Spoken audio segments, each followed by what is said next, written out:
as game developers, so it was pretty natural. So it sounds like you didn't really need much convincing. It was a pretty organic idea. It's like any gamer. It's like somebody comes along and says, "Here's actually, the kind of gaming experience where you can take, the best games in the world and run them in a mobile environment." You know, we all have known that forever, right? I mean, if you'd asked gamers 20 years ago, they would have been saying the same thing. It's just we're sort of at the point now where the technologies, the enabling technologies advance, the mobile gaming hardware has reached the point where we can really pull that off.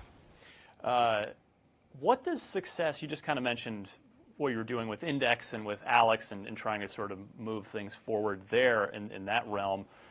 What does success look like for Valve on this? Like, monetarily, does the whole project need to break even? Does it need to be profitable? Does that matter? Is it about driving Steam's subscriptions, engagement? What's sort of the KPI here? Well, I think it gets harder over time. We're a financially very successful company, right? And the problem with lots of interesting things is they tend to have exponential curves, and if you're looking at the wrong part of that curve, you're not making good decisions about the future, right? So with VR, our expectation is it's a very long haul and that they're fundamentally important technologies that are being developed. And if at any point you're sort of narrowly defining the goalposts and saying, well, how's that doing against, the latest CSGO, update? You're always gonna end up making bad decisions based on that. So for us, it's really, how does the press react? What are they saying about it? What are they saying about it a year later, right? What's the perception? What are gamers saying? What are their reactions? What are our partners saying are the kinds of things that are most helpful to us? Because our assumption is these are long-term decisions that we're making about how we can contribute to the health and the vitality of this ecosystem. And we're always going to be successful as long as that's continuing to happen. So, there are people who have those kinds of opportunities, and it's really a question of do they make smart decisions, about how to keep the ball rolling down the hill. And for us, this seems like an obvious opportunity for us to address that. So in terms of feedback, it's really how are people going to react, right? We expect that we're going to sell a ton of these. But it's more important where everybody says, and we can't wait to see what comes next. Yeah. Or developers coming to us and saying, this opens the doors to a lot of opportunities. So it's just about those expectations about the future, which are going to be most critical in us determining whether or not we've been successful. Pirlo, from your perspective, what does success look like on this project?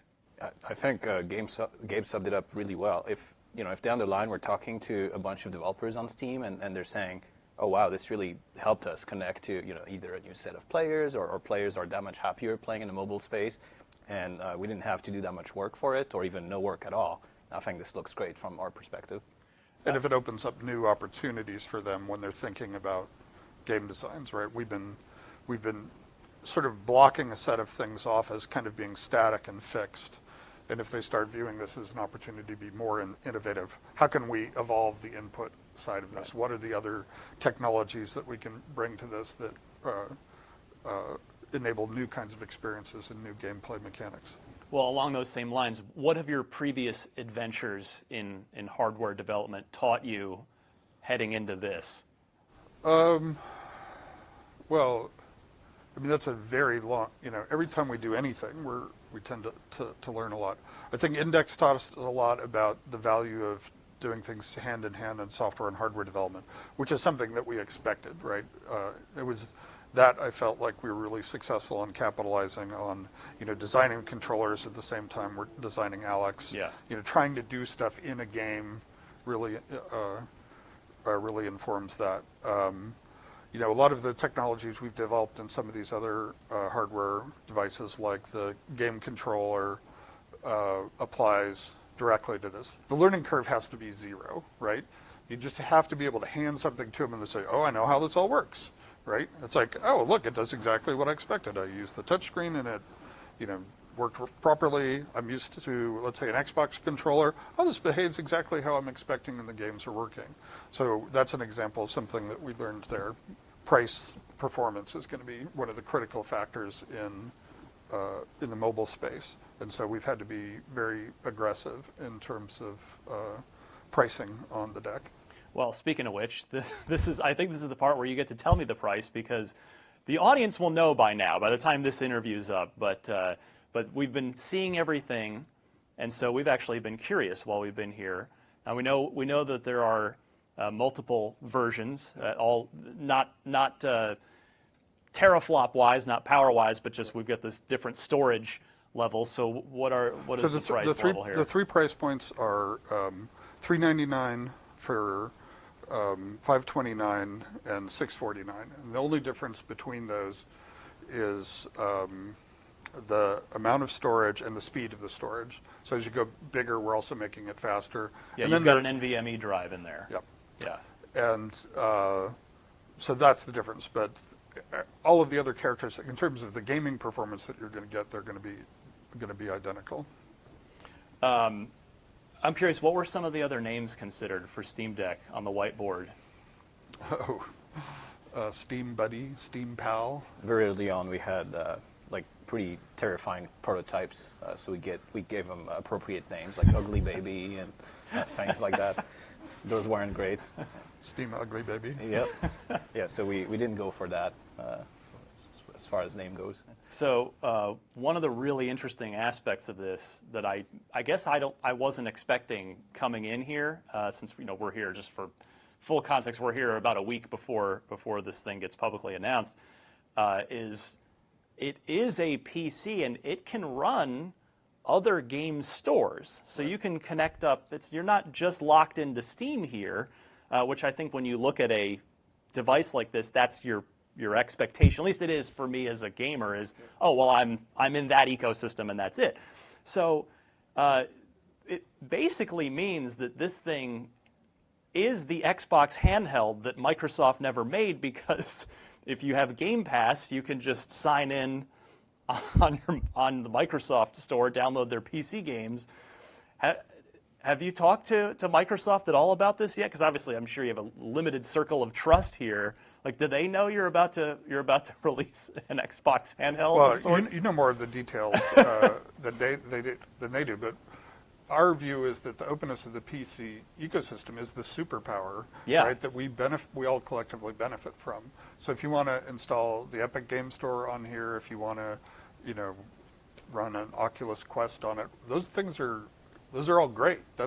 Those are features, right? Yeah. That's what I want to hear as a gamer. I don't want to hear that somebody's got some Trojan horse that's going to try to lock me down. I want to hear whatever I want to do. If there's hardware I want to attach to it, if there's software I want to install, I can just go and do it. And we think that's great. Yeah, all the people working on this product are PC users themselves, right? And we know that there's tons of value that is not necessarily on Steam that we use on a daily basis, either in gaming or non-gaming users.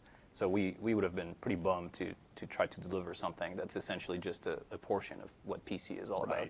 What were the guardrails for this project maybe from your level as the person sort of encouraging and green lighting everything? Like, were there any sort of limitations or was it just sort of make the best thing were you trying to hit a price point? Like, I'm just kind of curious how it shaped from like the 10,000-foot view of what we ultimately ended up with here. The most fundamental one was great performance on your entire Steam library, right? That's the fundamental thing that needed, and it had to be open. And then that was the thing. It's just like, I want to be a gamer who's used to playing, PC games. I want to pick this up and says, oh, it all works. Yeah. It's all fast. And then price point was secondary and painful, but that was pretty clearly a critical aspect to it. But the first thing was the performance and the experience was the biggest and most fundamental constraint that was driving this. You just want to hand this to somebody, who plays PC games and have them go, oh, this is great. Like, are you guys? I know you hear a lot in the console space of, oh, it's the razor blades model of, okay, well, we're selling the console at a loss to try and get you in the door on the software. Like, are you guys trying to just break even with it and just get these out there, or can it be something? Because Because the price for what this thing is doing seems pretty impressive to me, as I'm literally hearing the price for the first time. So are you guys just... So our view is, if we're doing this right, that we're going to be selling these in millions of units. Yeah. And it's clearly going to be establishing a product category that ourselves and other PC manufacturers are going to be able to participate in, and that's going to have long-term benefits for us. So that's sort of the frame in which we're thinking about this. There aren't sort of explicit, we think that this makes sense, and we think that this makes sense going forward at this price point. We don't have some tying ratio. We don't say, oh, and then we have to sell 8 games, for each one of these, incremental 8 games for each one of these cells. Otherwise, it doesn't make sense. Our calculus is more just sort of like, is this the right product, and is it a great way to test out the assumption that there's a huge amount of value both to game players and game developers to extending the PC ecosystem in this direction. That's the real test more than anything else. That wider view of the curve you were talking about earlier, rather than looking at it super narrowly. Right. Nobody has ever said, oh, we have a giant success where clearly there's huge demand for this, but our margins are too thin, right? And a lot of people have overpriced things and killed the opportunity and sort of convinced people that it's an uninteresting category from the get-go. So we're definitely, our view is we're doing this for the long haul, and there's a lot of opportunity. And so far, everything we're hearing from our partners, mainly because they're the ones that we've talked about it the most, is a lot of enthusiasm that this is something that they're really going to be happy to see the PC community, pushing into this space.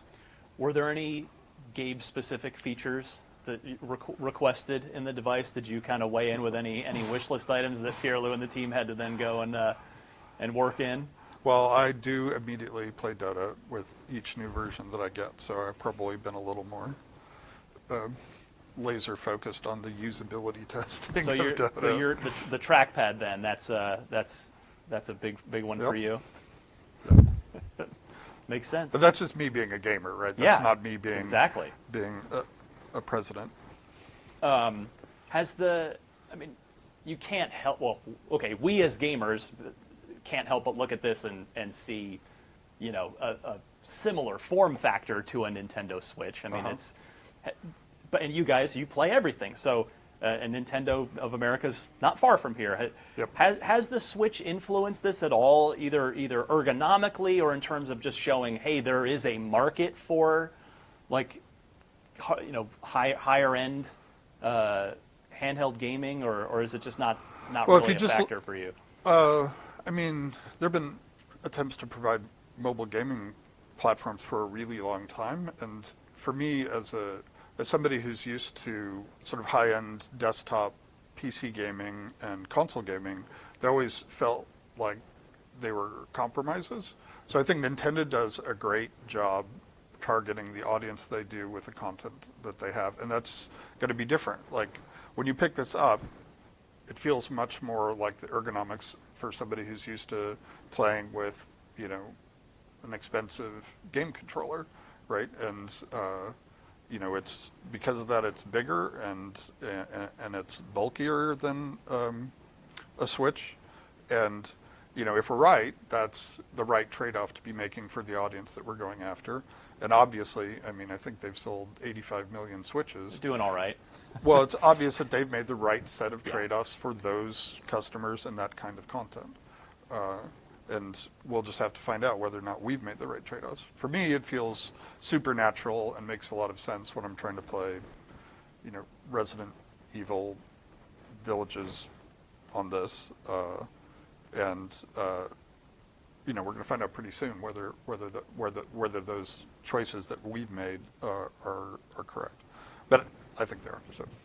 Pierre-Louis, how about you in terms of, was there anything about the Switch where you guys kind of collectively go, oh, well, we like this about it, so let's look at that, or we don't like this about the ergonomics of it that we want to address on our device? I don't want to criticize. There are a huge number of people who love their Switches, so I don't want to come across as negative. Yeah. We never really looked at it in those terms. Yeah. We're focusing on, as Gabe said, our library and what people are how they're engaging with PC and trying to get the best solution for that. I think they're really two parallel things there. Well, all right, let's move this way. Yeah. If you're a gamer and you pick up a Switch and you pick up one of these, you're going to know which one is right for you, Yeah. right? And you're going to know it within 10 seconds. So, what can Valve do to help avoid the pre-ordering nightmare that gamers endured with the Xbox Series and the PlayStation 5 launches last year, or if anything? we're going to have a reservation system. People can, as soon as the announcement goes live, they can start reserving whichever SKU they want. So, and that'll give them a sense of when those deliveries are going to occur. And all the we're not going through any sales intermediaries, so they Right. should have a pretty accurate understanding of when they'll get their devices. So all sales will go through Valve, similar to the Index. It won't just be in Target or Best We may Buy. end up doing that eventually, but Eventually. for now, it's just a lot easier to communicate to customers about like delivery dates and things like that. Yeah. When it's directly between what we know about our our production capability and the customers. Well, over the last, decade, but particularly maybe half decade, Valve's really become every bit as a hardware company as it ever is or was a software company. Are there any other areas that you're still looking that you see in the future for Valve that you want to branch into? You mean in addition to hardware? Yeah. Well, hardware plus software is a pretty big. That'll keep us busy for a while. So, unless I decide to go to medical research for brain-computer interfaces. Well, that's exactly where I wanted to go next. Actually, is that was a topic that I was surprised to hear from you about last time, and it sounds like something you've been putting a lot of time and energy into that. Has the pandemic changed your sort of thoughts on that at all, either to try and accelerate that research, or I'm just sort of curious, 1 year later, talking to you from a year ago to now, is that still a big focus and Yeah, absolutely. thing for you? Yeah. Yep. Super, super exciting. I think the things that we'll be able to do are, it's one of those highly speculative bets, and Yeah. and within our company, it's the kind of longer range risky thing that it's probably easier for me to do than other people, simply because I've got a track record of making risky long-term bets, some of which have paid off and some of which have not. So, but I've got enough. There's less stress on me pushing in those kinds of risky directions than there is for other people. So it's a useful role for me internally in sort of the political economy of Valve. This one I think be good for both of you here. Both in terms of first for Gabe, has your time in New Zealand and obviously the weathering the pandemic changed your thinking about centralized office and operating a company in general? And Pierre, I'd be curious then to get your perspective on it from the actual team developing this thing, the sort of ups and downs of being together and then being not. On my side, I think if anything, it reinforced my belief of the benefits of everyone being in the office and collaborating. When we were all split out, at the heart of trying to figure out what the idea for the industrial design for our final was going to be, it was really slowing us down and causing all kinds of challenges for the natural model of collaboration here, which is everyone from all disciplines are in the same room, just discussing things and making really good decisions as a result. So I think everyone was really eager to get back in the office. That might largely be due because of the way we work, but I think for Valve it's the right model, and we're really all happy to be back here in the office. So I think we all got better at working remotely. I was working just a little more remotely than most other people. I think if you looked at sort of coarse measures of productivity, just the lazy, how many lines of code get checked in, how many assets, our productivity was impaired about 25% over the last year. Like everybody's like, what does the pandemic mean for me personally? What does it mean for the business? What does it mean for the team that I'm working on? So we tried to just sort of come up with really quick and dirty ways of measuring that. And so it was like about 25%. But that wasn't homogeneous across all the different things that we do. Yeah. So things that involved you, like going off and thinking, like just pure code production. Like I already know what I'm going to go write, and I just know that I have a bunch of code I need to write. That actually got a little bit better. Anything that required sort of back and forth collaboration, like it was a great time to be, an individual contributor, being a hermit, just producing stuff. But anything that, like trying to launch a new product would have been impossible in the pandemic, because that's the phase in which there's that maximal amount of interchange of ideas back and forth, triggering ideas in other people and so on. So that would be an example, like, making a whole bunch of hats for a game. Yeah, the pandemic didn't hurt us. Coming up with what is a next product for us to go build, that would have been super challenging. Those are sort of the two extremes. Yeah. Well, since we last talked over a year ago, Alex hadn't shipped yet. It was getting there, and then you ended up having to ship it from home.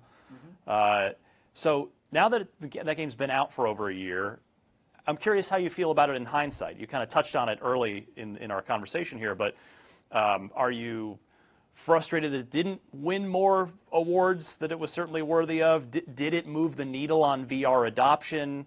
I know you're. Yeah.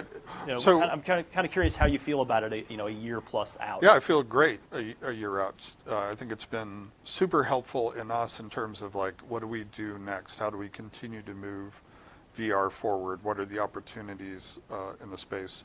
So in that sense, it's been hugely successful. Everything we saw in terms of VR adoption, it had a positive impact there. There are a lot of the award stuff. To me, feels a little bit like that's not the right metric to be applying to those kinds of projects. It's great if you get them, but you shouldn't. Even if you get a bunch of awards, if it doesn't solve the other problems, then you haven't solved the more interesting challenges. So in terms of giving us this confidence, it was hugely helpful with DEC, right? This notion that, yes, working these tightly coupled hardware-software designs can in fact have big payoffs. You don't end up with, well, why'd we do that? It's the same hardware that anybody else would build, or the game developer saying, yeah, but that's great, but you haven't impacted my thinking at all, or about what the opportunity space is. So yeah, I'm super happy with Alex and everything that the team did, and the implications it has for our business long term. Pierre-Lou, how about you? A year out, how do you feel looking back on Alex now? I was not really involved with that project, right? But I played it a lot leading into launch, just to give play